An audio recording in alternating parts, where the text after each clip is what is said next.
All right, y'all, we're back. We actually got most of the wire and stuff taken care of.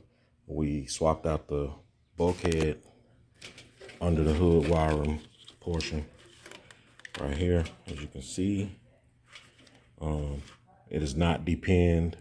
It's got all of the wires that came in the harness in case we need to use it. I shouldn't have done that with the old one, but I kept it.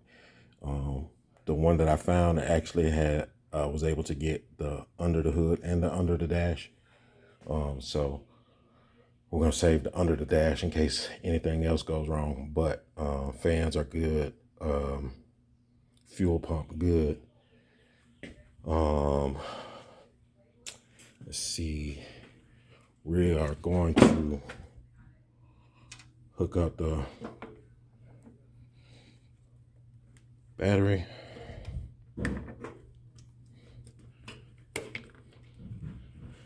And let's talk about some of the things that I should not have done in the beginning. So also I found a couple of issues underneath the dash with the Terminator X system.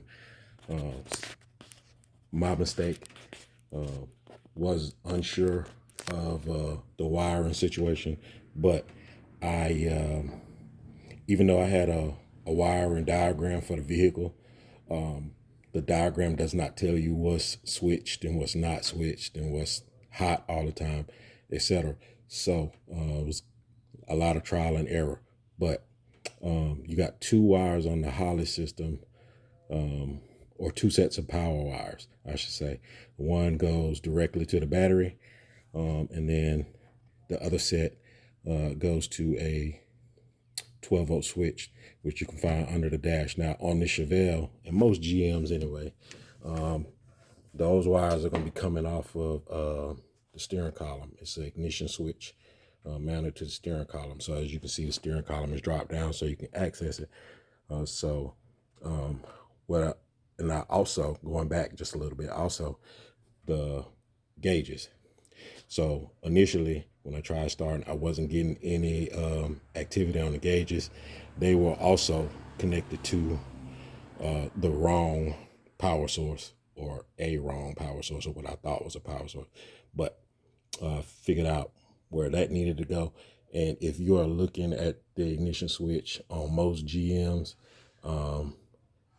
your accessory power is going to be a brown wire, and it's inside the white plug of the ignition switch. You got a white plug and you got a black plug. So also on that same plug, you got a pink wire. That's your 12-volt switch. So I was able to figure that out, ran the second source of power to the Holley. And I know in the last video I was calling it Holley HP. My bad, Holley. But yeah, Holley Terminator X Max. I figured out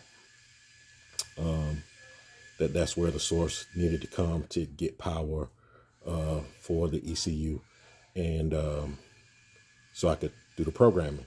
And we got all of that figured out, worked out. And we're just going to hit it real quick, because I know in the last video I told you I was waiting on exhaust. And come to find out, January rolled around.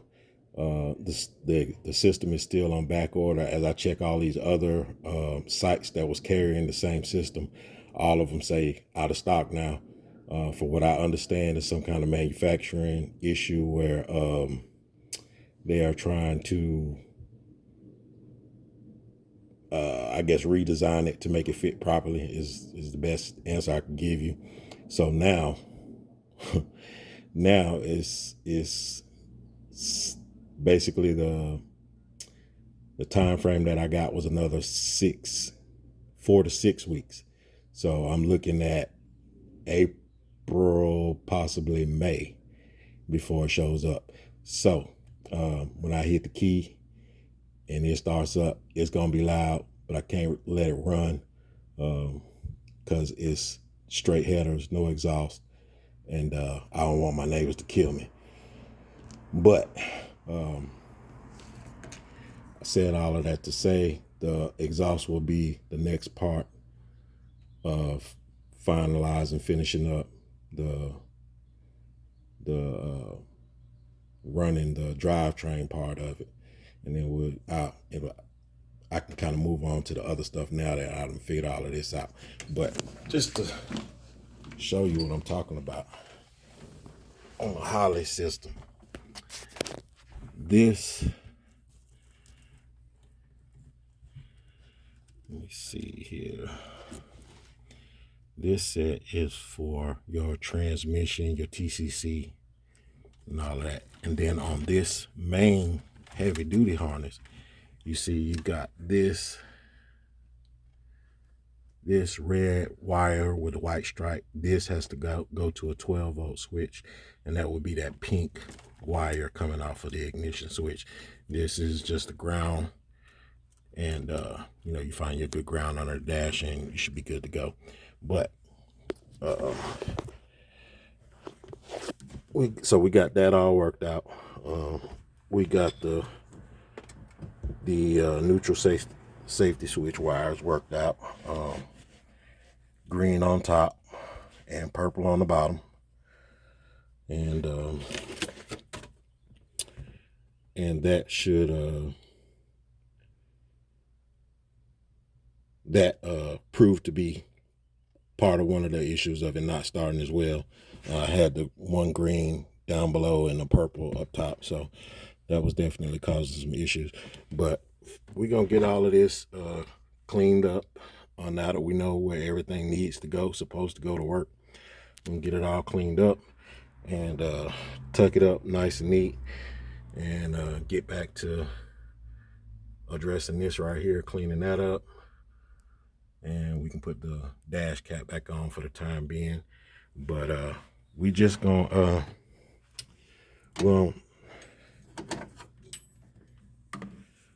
we're going to just let y'all see.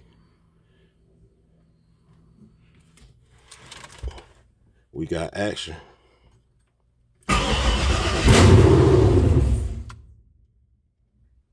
You see, now y'all see why I can't let that run, because that's crazy. Yeah, my neighbors will kill me, but we got action, y'all. We got action. So until we get some exhaust, we probably not gonna start it up no more. I just needed to know that it was gonna start. We got everything where it needed to go, and we gonna start addressing some of this other shit. Seats, getting the front end put back on, the fenders and all of that shit, pumping up the tires, making sure the fluids is all full and all of that. So but until we can't let the system learn, because I don't have no exhaust on here, and it does need to run and try to learn in order to, you know, get a baseline tune. So yeah, until these exhausts show up, kind of dead in the water for right now. But that's just gonna give me time to focus on this other stuff. And now that I know this is all taken care of, it'll start, it'll run, and we can move on. So, all right, y'all. Appreciate it. Support, like, share, subscribe, comment, hit the thumbs up. You know, do what you do. But let me know. For this to be my first complete build, suspension, fuel, engine, transmission. No, I didn't build the engine or transmission, but I did install them all, installed it all, and rear end, install the rear end, install, you know, all of the suspension front and back, brakes, line, everything.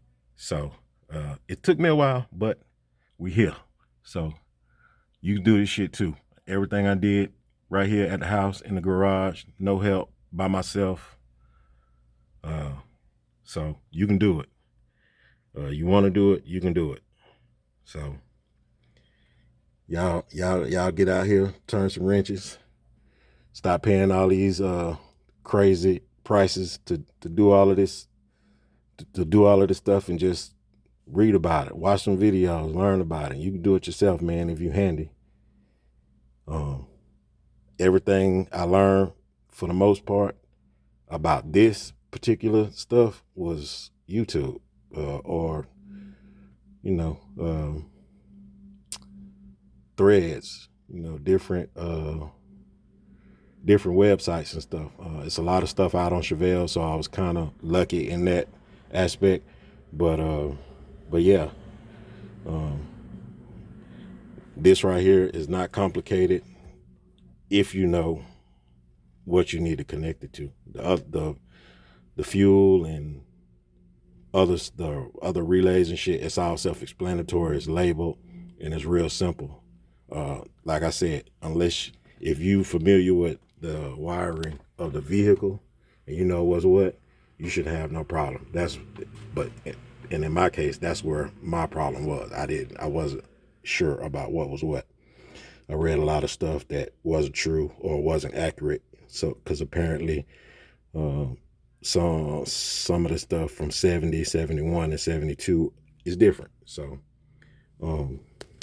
yeah, just kind of had to figure it out on my own. But for the most part, everything else is self-explanatory, plug and play. And yeah, I tell him you can do it. So we're gonna move on to the next phase. Try to figure out something with these seats and get all of this put away and start putting the front end back together.